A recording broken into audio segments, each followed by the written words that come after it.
Capítol 9. L'illa d'Helios, pàgina 57.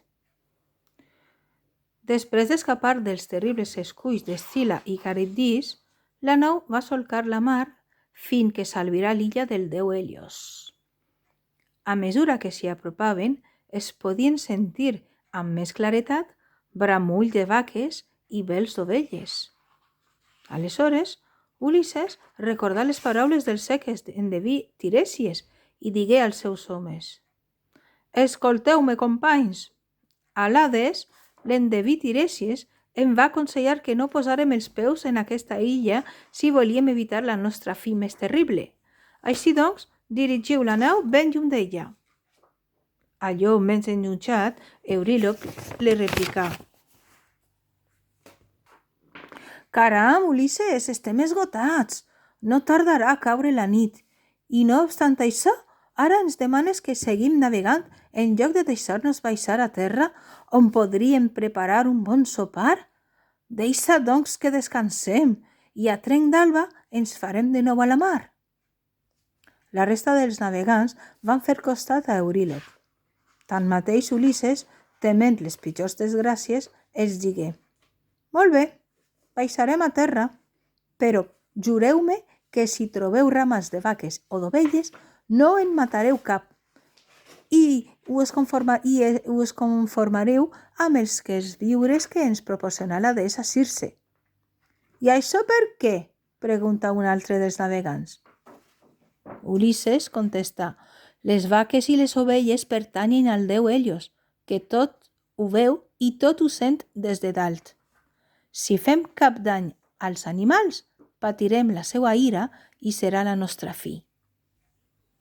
Tots van acatar el jurament que els havia demanat Ulisses i van dur la nau a un port profund, molt a prop del qual hi havia una font d'aigua dolça.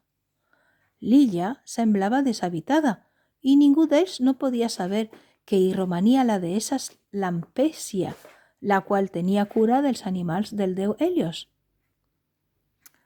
Quan els navegants van desembarcar, Lampècia, d'amagat, els va vigilar de prop i va veure com sopaven i descansaven de gust. La nit era tranquil·la i ni un bri d'aire feia tremolar les flames del foc que van encendre per a vora de mar. Tanmateix, quan començaren a desaparèixer les estrelles del cel, es va desencadenar una forta tempesta que va cobrir de núvols la terra i la mar. Amb penes i treballs, els navegants van conduir la nau fins a l'interior d'una gruta, en la qual van veure nimfes que omplien el vell espai amb les seues danses. Durant tot un mes bufà el vent Notos, que era de mitjorns, i Ulisses i els seus homes van restar com empresonats i sense poder fer-se a la mar.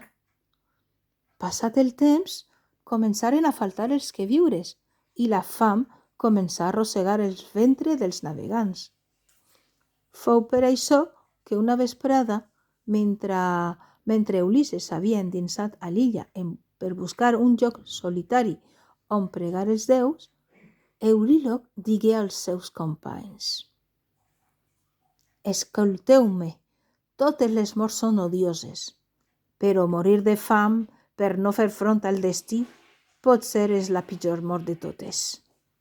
De manera que, vinga, sacrifiquem unes vaques als déus immortals, i si algun dia tornem a Ítaca, construirem un temple esplèndid en honor d'Helios. I si a pesar d'això aquest ens vol destruir ara i ací, m'estime més una mort ràpida que no morir a poc de fam en aquesta illa deserta». Tots els navegants van estar d'acord amb Euríloc i, en absència d'Ulisses, degollaren algunes vaques i les escorxaren per a preparar un bon àpat. Tallaren cuixes, les cobriren de greix i a tot arreu no tardà a flotar una deliciosa aroma de carn rostida. Quan Ulisses va tornar-hi i va descobrir el greu delicte comès, es posà fet una fera. Els déus m'han allunyat dels meus homes per dur-me a la perdició, exclamà. Maleït siga, sou una colla de famèlics. Vosaltres no voleu tornar a Ítaca. Vosaltres voleu amargar-me l'existència. Us ordene que no mengeu lotus i ala, lotus al cos.